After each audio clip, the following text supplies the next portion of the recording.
ಮಾರಾಟದ ವಸ್ತು ಎಂದು ಇದೇ ಕೈಯಿಂದ ನಿಮ್ಮ ಕಾಲಿಗೆ ಪ್ರಾಣವನ್ನ ಬಂಧಿಸಬೇಕಾದಂತಹ ಸ್ಥಿತಿ ಇಂದು ಈ ಹರಿಶ್ಚಂದ್ರನ ಬದುಕಿಗೆ ಬಂದೆ.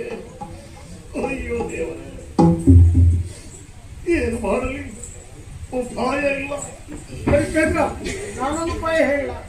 ಈ ಅಳುಗೆಲ್ಲ ಯಾಕೆ ಬೇಕು? ಪಾಪ ಈ ಹೆಂಡತಿ ಮಕ್ಕಳೆಲ್ಲ ಮಾರಾಟ ಮಾಡೋದು ಯಾಕೆ ಬೇಕು? ಒಂದು ಕೆಲಸ ಮಾಡಿ, ನಾ ಹೇಳಿದಾಗ ಮಾಡಿ, ಕೊಡ್ಲಿಕ್ಕೆ ಆಗುದಿಲ್ಲ ಅಂತೇಳಿ ಗುರುಗಳ ಹತ್ರ ಹೋಗಿ ಹೇಳಿ. ಆಡಬೇಡಿ ಸ್ವಾಮಿ. ಈ ಹರಿಶ್ಚಂದ್ರ ಜೀವಂತವಾಗಿರುವಾಗ ಯಾವ ಕಾರಣಕ್ಕೂ ನಮ್ಮಿಂದ ಆಗುವುದಿಲ್ಲ ಎನ್ನುವಂತಹ ಪದವೇ ಬರುವುದಕ್ಕೆ ಸಾಧ್ಯವಿಲ್ಲ. ಯೋಚನೆ ಮಾಡಬೇಡಿ. ಹೇಗಾದರೂ ಗುರುವಿಗೆ ಸಲ್ಲಬೇಕಾದಂತಹ ಹಣವನ್ನ ನಾನು ಸಂಗ್ರಹಿಸಿಕೊಡುತ್ತೇನೆ. ಚಂದ್ರವತಿ,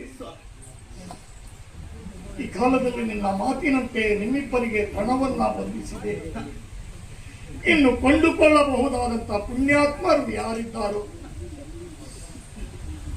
ಆ ಕಾರಣದಿಂದ ಕೂಗಿ ಕರೆಯುತ್ತಾ ಮುಂದಕ್ಕೆ ಸಾಗೋಣವೇ.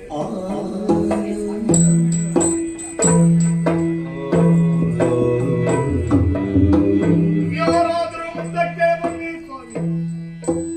ನನ್ನ ಹೆಂಡತಿ ಮಕ್ಕಳನ್ನು ನಾನು ಮಾರಾಟ ಮಾಡುವುದಕ್ಕೆ ಹೊರಟಿದ್ದೇನೆ. ಯಾರಾದರೂ ಇದ್ದರೆ ಮುಂದೆ ಬನ್ನಿ ಸ್ವಾಮಿ, ಮುಂದೆ ಬನ್ನಿ.